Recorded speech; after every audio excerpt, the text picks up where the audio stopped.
नमस्ते बच्चों।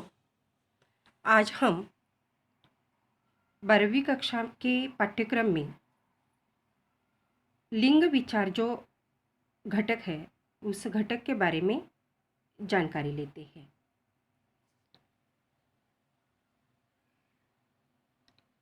लिंग की परिभाषा हम यहाँ पर देखते हैं।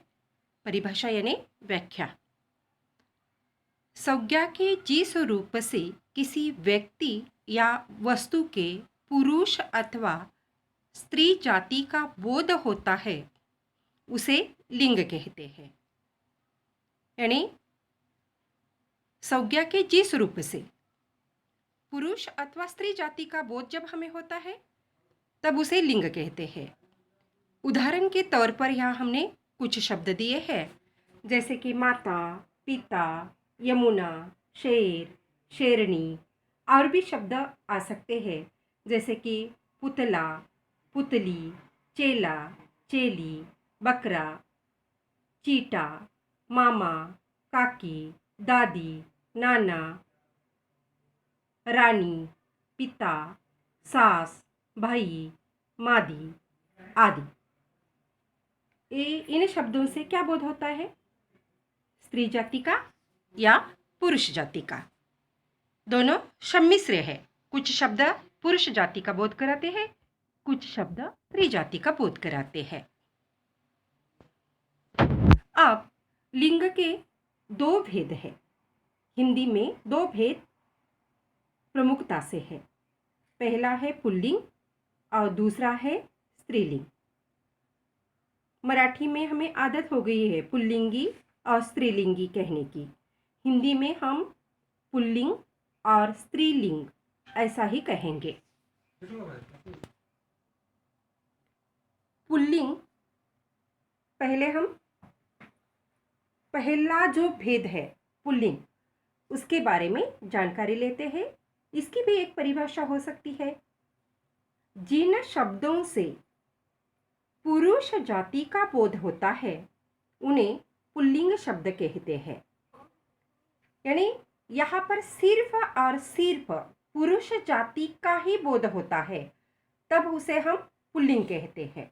जैसे कि पिता, भाई, शिव, हनुमान, लड़का, बैल, युवा, शिक्षक, हाथी, कवि, विद्वान, महोदय, चूहा, लोग, कुमार, डाकू, साहब, वर, पुत्र, मर्द, नर, भाई।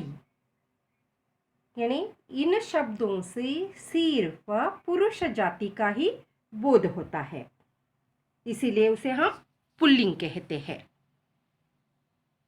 अब दूसरा भेद जो है वह है स्त्रीलिंग।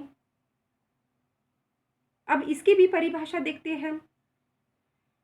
जिन शब्दों से सिर्फ स्त्री जाति का बोध होता है उन्हें स्त्रीलिंग शब्द कहते हैं या स्त्रीलिंग कहते हैं। जैसे कि यहाँ पर उदाहरण के तौर पर कुछ शब्द दिए हैं, बाद में हम कुछ कहेंगे भी।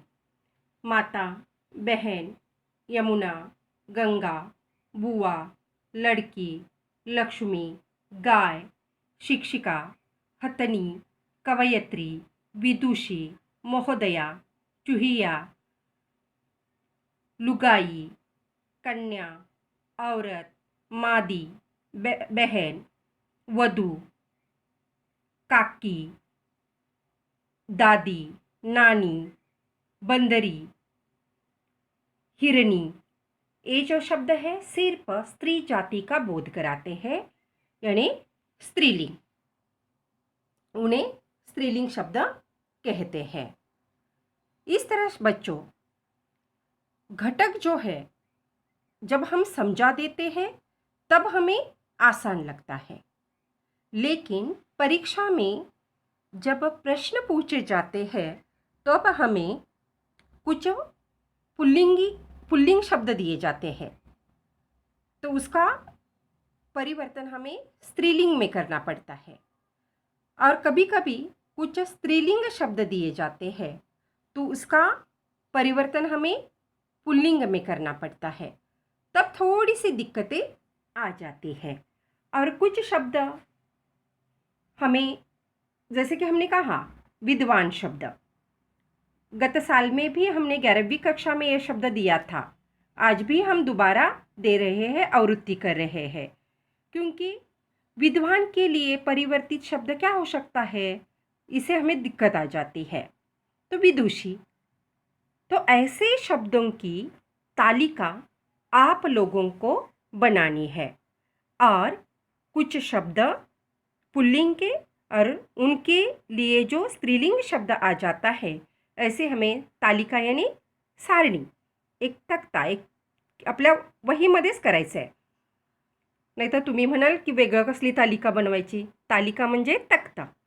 वही तालिका हमें अपने कापी में यानी नोटबुक में बनानी है ताकि परीक्षा के लिए यह हमें आसान हो सके।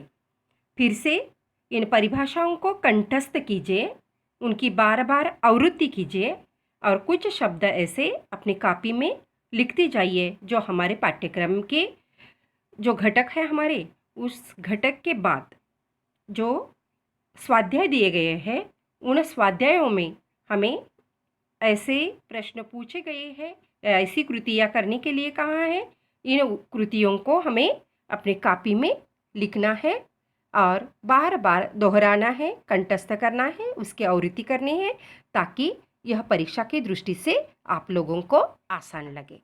धन्यवाद।